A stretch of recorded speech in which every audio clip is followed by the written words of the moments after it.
You ask Tiger to calculate. This deals with linear inequalities with one unknown. The final result is t equal or smaller than 16 over 5 equal or smaller than 31 over 5.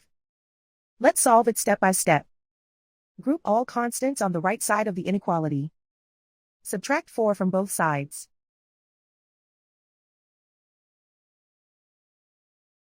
Group like terms.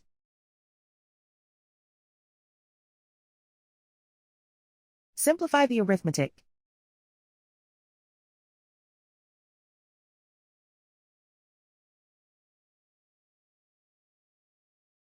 Isolate the t.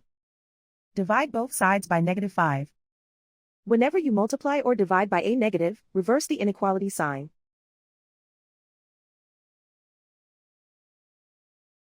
Cancel out the negatives.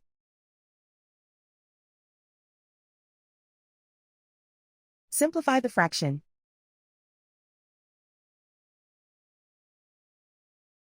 Cancel out the negatives.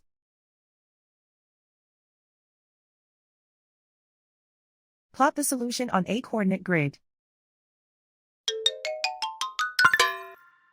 And so the final result is t equal or smaller than 16 over 5 equal or smaller than 31 over 5.